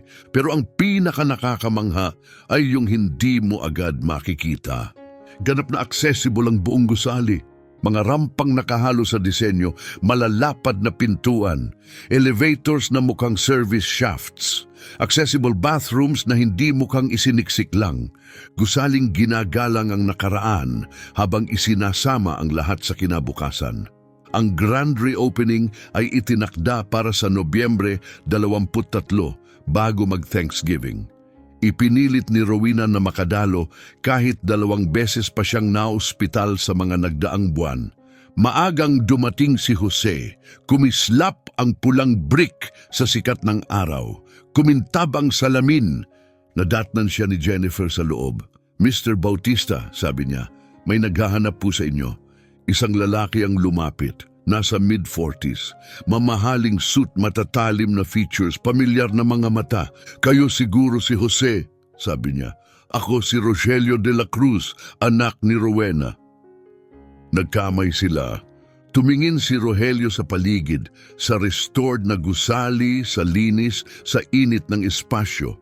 Napakaganda, wika niya sa wakas. Sinabi niya sa akin pero hindi ko pinaniwalaan. Siya ang may gawa ng karamihan, sagot ni Jose. Ako lang ang nagdala ng bisyon niya sa realidad. Umiling si Rogelio. Hindi yan ang sabi niya. Sabi niya, iniligtas mo ang buhay niya. Hindi alam ni Jose ang sasabihin. Pumunta ako para humingi ng tawad, sabi ni Rogelio. Hindi ko nagampanan ang pagiging anak. Matagal na. Pero ikaw at ang anak mo, binigyan niyo siya ng isang bagay na hindi ko naibigay. Tumulong lang kami. Please, putol ni Rogelio, nanginginig ang boses. Hayaan mo akong matapos. Galit ako noon, taon-taon. Sinisisi ko siya dahil hindi siya nandoon nung bata ako. Kaya lumayo ako, kahit nung namatay si Dad, kahit pagkatapos ng aksidente. Sinabi ko sa sarili ko na hindi niya ako kailangan. Tumingin siya sa sahig, puno ng hiya, pero kailangan niya ako at wala ako. Ikaw ang nasa tabi niya. Pinunasan niya ang luha. Salamat, dahil nandun ka. Dahil binigyan mo siya ng dahilan para magpatuloy. Dahil pinaalala mo sa kanya na may mabubuting tao pa rin. Nagbukas si Jose ng bibig pero bago siya makasagot, dumating si Rowena. Hindi siya naka-wheelchair. Naglakad siya, mabagal pero matatag, nakahawak sa tungkod. Suot niya ang isang malambot na asul na dress at tila kumikislap ang buong presensya niya.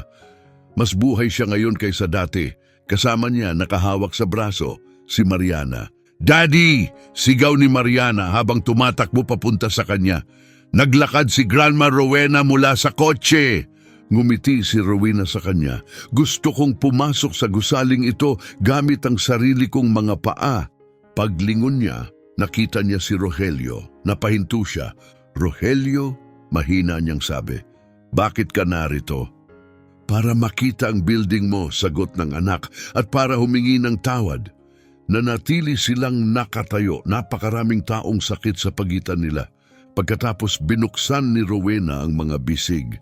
Halika rito. 3 hakbang lang ang pagitan bago siya yakapin ni Rogelio ng mahigpit. Pareho silang umiyak. Tumingin si Jose sa ibang direksyon, binibigyan silang ng sandali. Maingat na ipinasok ni Mariana ang maliit niyang kamay sa kamay ni Jose. Kita mo, bulong niya malambot pero tiyak ang tinig. Sabi ko naman sa'yo magiging okay ang lahat. Tumingin si Jose sa kanya at ngumiti.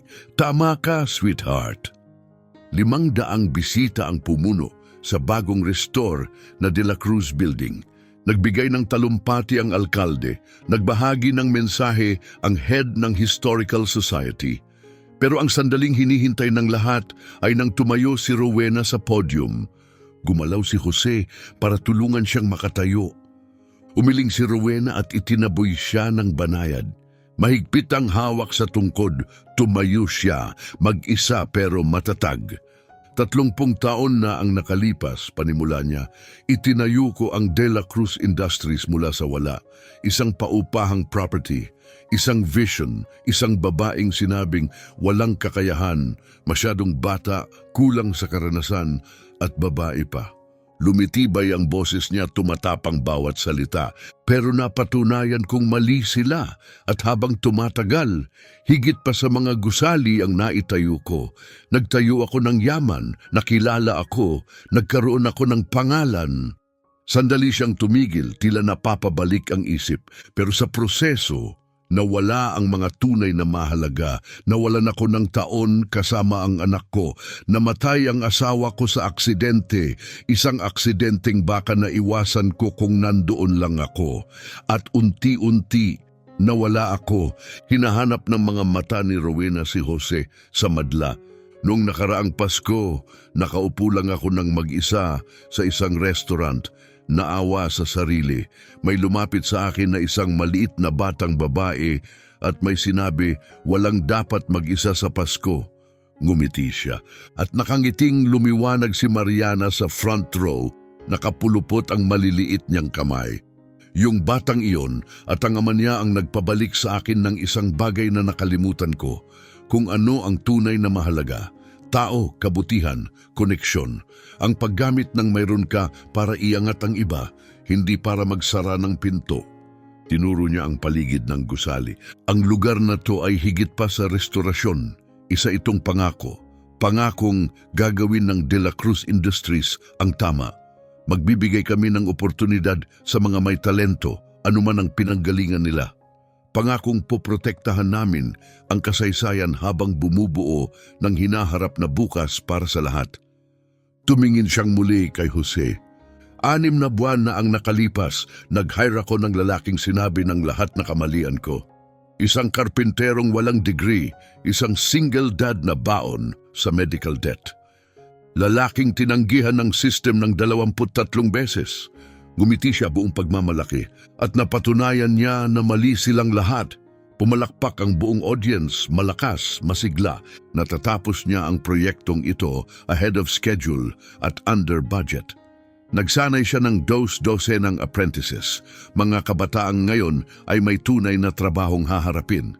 Pinaalala niya sa akin kung bakit ko itinatag ang kumpanyang ito. Mas malakas ang palakpak.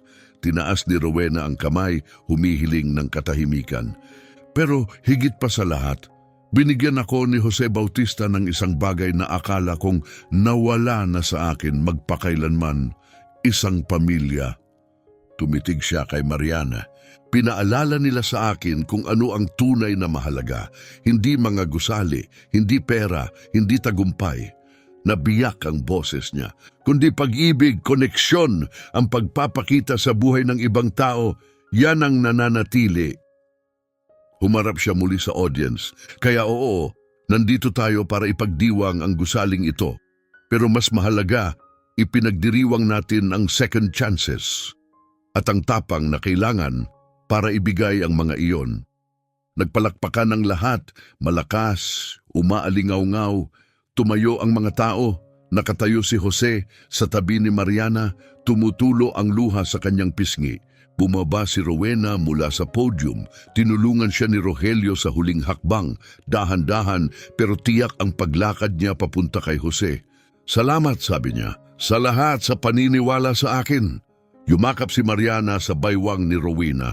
Grandma, pwede ba kaming pumunta sa bahay mo bukas para sa Thanksgiving? Tumingin si Rowena kay Jose. Pwede ba?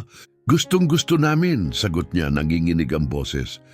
Kung ganon oo, sweetheart, tugon ni Rowena, nakangiting may luha. Magsi-Christmas at Thanksgiving, tayong magkasama. Tayong lahat. Humarap siya kay Rogelio. Kasama ka rin, dalhin mo ang pamilya mo mula France. Tumango si Rogelio, hindi makapagsalita. Kinagabihan, tinulugan niya si Mariana. Daddy? Yeah, baby? Masaya ako na pinili ka ni Grandma. Ngumiti si Jose. Ako rin. Mahinang tinig ni Mariana. Kahit wala na si Mami, may pamilya pa rin tayo. Hinalikan ni Jose ang noo niya. Oo, sweetheart, meron. Pagkatulog niya, naupo si Jose sa mesa sa kusina mag-isa. May dumating na sulat ng araw na iyon mula sa Medical Billing Company. Final notice, balance, paid in full, $180,000. May nakadikit na maliit na papel. Sulat kamay ni Rowena. Walang dapat nag-iisa sa bigat na ganyan. Kunin mo itong bonus. Deserve mo. Pinagmasdan ni Jose ang liham. Pagkatapos, ibinaba niya ang ulo niya sa mga kamay at umiyak, hindi dahil sa lungkot, hindi dahil sa takot, kundi dahil sa ginhawa, dahil sa pagmamahal, dahil sa pakiramdam na nakikita siya, dahil sa wakas pagkatapos ng lahat, hindi na siya nag-iisa, hindi kalungkutan ang ikinaiyak ni Jose ng gabing iyon, kundi pasasalamat at ang biglaang pag-unawa na marahil, hindi laging malamig ang universo, na minsan nagpapadala ito ng maliit na batang babae na nakakalawanging purple na coat para ipaalala sa iyo na walang sino man ang dapat humarap sa buhay na mag-isa. Na minsan nagpapadala ito ng nag-iisang babae na may lahat ng bagay maliban sa isang taong naniniwala sa kanya. At minsan, kung sinuwerte ka, binibigyan ka nito ng pangalawang pagkakataon. Isang pamilyang hindi nakatali sa dugo, kundi sa mas matibay pa, pag-ibig, pagpili, ang desisyong magpakita para sa isa't isa anuman ang mangyari. Tumingin si Jose sa litrato ni Ana sa mesa. Hinaplos niya ang frame at bumulong. Sana nakikita mo to, sana alam mo. Ayos kami, higit pa sa ayos, masaya kami. At sa puso niya, parang narinig niya ang tinig nito. Alam kong magiging okay ka. Ikaw ang pinakamalakas na taong kilala ko at ang pinakamas mabait. Huwag mong kakalimutan yon. Hindi ko kakalimutan, pangako niya nung mahal kita. Kinabukasan, dumating sina Jose at Mariana sa penthouse ni Rowena. Ang apartment na dati malamig at tahimik ay ngayon puno ng buhay. Naroon si Rogelio, ang asawa niyang si Maria at ang dalawang anak nila. Ang lugar na noon ay parang museo ay biglang napuno ng musika, tawanan, kwentuhan at saya. Naupo si Rowena sa dulo ng mahabang mesa, si Mariana sa kaliwa niya, si Rogelio sa kanan. Habang tinitingnan niya ang paligid, lumambot ang mga mata niya, ang pamilyang pinagmulan niya at ang pamilyang pinili niya. May nais akong sabihin, anunsyo niya. Tumahimik ang lahat. Nung nakaraang Pasko, panimula niya, akala ko tapos na ang buhay ko, nag-iisa ako, nasasaktan, handa ng sumuko. Hinahanap ng tingin niya sina Mariana at Jose. Pero pagkatapos, dalawang estranghero ang pumasok sa isang restaurant at binago ang lahat. Itinaas niya ang baso para sa second chances, para sa mga bagong simula, para sa mga pamilyang pinipili natin, at para sa tapang na kailangan para magpakita sa isa't isa, kahit sinasabi ng mundo na hindi natin kaya. Nagtaas ng baso ang lahat. To second chances, sabay-sabay nilang sabi. Nagbahagi sila ng pagkain, tawanan, kwento. Tinuruan ni Mariana ang mga anak ni Rogelio, tumugtog ng ilang nota sa piano. Nag-usap sina Maria at Jose tungkol sa mga bata, pagkatuto at pag-asa. At si Rowena basta nandyan lang. Hindi sinusubukang maging matatag, simpleng naroroon lang. At sapat na iyon, umupo si Mariana sa kandungan ni Rowena. Grandma Rowena? Tanong niya. Yes, sweetheart. Babalik ka ba sa Pasko next year? Tumigil ang buong silid. Niyakap siya ni Rowena ng mahigpit. Lalaban ako para nandito ako. I promise. Mabuti, bulong ni Mariana, kasi mahal kita. I love you too, my darling girl. Naiwan si Rowena sa apartment pero hindi na ito pakiramdam na walang laman. Punong-puno ito ng tawanan, ng alaala, ng pag-asa, ng pag-ibig. Kinuha niya ang telepono at tinawagan si Jose. Salamat, sabi niya nang sagutin niya. Para saan? Para sa pagligtas mo sa buhay ko. Para sa pagbibigay mo sa akin ng dahilan para bumangon araw-araw. Para ipakita mo sa akin kung ano ang tunay na mahalaga. Rowena, ikaw ang nagligtas sa akin. Ngumiti siya. Kaya marahil niligtas natin ang isa't isa at sa totoo lang, iyon ang pinakamagandang Christmas gift na natanggap ko. Nagtawagan pa sila ng halos 1 oras tungkol kay Mariana, kay Rogelio, sa hinaharap sa susunod na restorasyong gagawin nila at sa mga buhay na nais pa nilang baguhin. Pagkababa niya ng telepono, pinapwesto niya ang sarili sa tapat ng bintana, kumikinang ang Boston sa tahimik na ilaw. Nagawa ko, Roberto, bulong niya sa langit. Natagpuan ko ulit ang daan, nahanap ko ang pamilya, nahanap ko ang dahilan. At sa puso niya, inisip niyang nakangiti si Roberto sa kanya. Dahil ang pag-ibig ay hindi namamatay, nagbabago lang ito ng anyo. Nagiging tapang, nagiging desisyong muling buksan ang puso, nagiging isang batang kumakanta ng sintonado sa isang restaurant. Isang karpinterong may magaspang na kamay at gininto ang puso. Isang matandang babaeng natutunang muli na ang kayamanan ay kayang magtayo ng mga empire. Pero pag-ibig lamang ang kayang magpagaling ng mga nasira. Muling napuno ang penthouse ni Rowena. Mas mahina na siya ngayon. Ang kanser na natuklasan noong Marso ay nananalo. Pero nakangiti siya. Napapaligiran ng mga taong mahal niya. Si Mariana, nagbubukas ng mga regalo ng may sigaw ng tuwa. si Rogelio nagbubuhos ng kape, tawanan sa bawat sulok. Tinulungan ni Jose si Rowena umupo sa silyang malapit sa bintana. Ang sandaling ito, mahina niyang bulong habang nakatingin sa nagyayalong lungsod. Ito mismo. Ito ang lahat. Tumango si Jose. Oh, sabi niya, tama ka. It is, kung sabi ni Jose. Lumapit si Mariana, hawak-hawak ang isang papel gamit ang magkabilang kamay. Ginawa ko to para sa iyo, Grandma Rowena. Isa itong drawing, simple, makulay, puno ng puso, isang family portrait, mga stick figure na magkakahawak kamay, 4 na adults, 3 bata, at sa gitna, isang babaeng naka-wheelchair, nakangiti. Sa ibaba, sa maingat na sulat kamay ni Mariana, nakalagay, Family is love. Merry Christmas. Kinuha ni Rowena ang drawing, niyakap ito ng mahigpit at nagsimulang umiyak, hindi dahil sa lungkot, kundi dahil sa pagkilala. Dahil sa sandaling iyon, naintindihan na niya sa wakas kung ano ang matagal na niyang hinahanap sa buong buhay niya.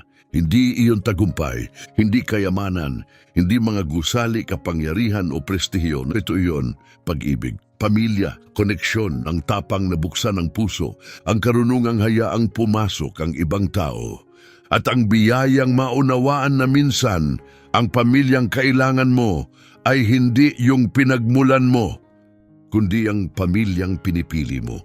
Ang pamilyang pinipili ka rin pabalik. Ang mga taong nag-aabot sa iyo tuwing Pasko para ipaalala ang isang bagay na simple pero banal. Walang dapat nag-iisa, kailanman,